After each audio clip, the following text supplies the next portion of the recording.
I've had it for about 1 year, and in this episode, I'm going to go ahead and share with you everything I learned about it and give you my honest, real world user take on it.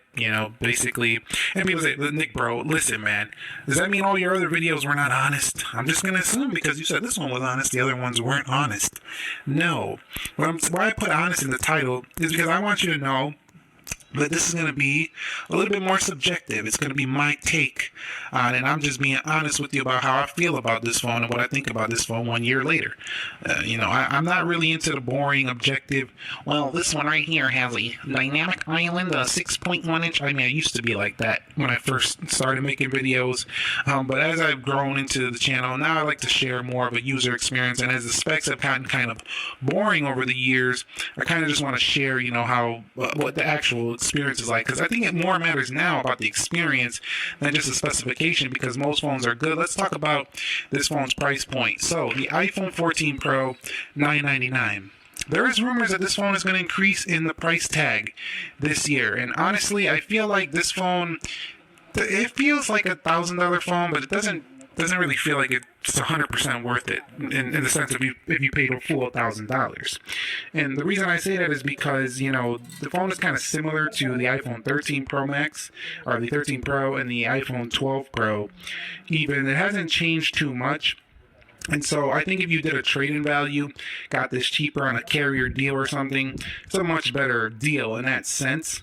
For the full retail, unless you're coming from something really old, it doesn't feel like really that worth it unless you've never had a premium iPhone experience. But in terms of the build, the materials, the build, we do have stainless steel on the edge. It makes this phone quite heavy. This phone actually, even though it's smaller, this phone is actually heavier than that of the iPhone 14 Plus. Now, I also have to say, I don't really like how far those camera lenses have stuck out the body. Maybe Apple will make those a little more flush in the future, but they do definitely look, unique to the iPhone experience, and I do like how premium they look, in the sense that they got those nice camera rings around them and stuff like that. The glass is shiny, it matches up with the edges, you know what I'm saying? Like, it looks baller, but at the same time, it's definitely kind of, I would say, a little bit, sticking out the edge so much that if you drop this one, you could definitely hit it on the right angle and crack those lenses. That actually happened to my wife. Now, if you look at the bottom here, you'll see we do have the lightning port, and this has not been a major issue for me because I have lightning cables around the household, but at the same time, I would like to see USB-C on the next version. No eSIM or no SIM card on here, just total eSIM. I talked about this in my 14 Pro Max.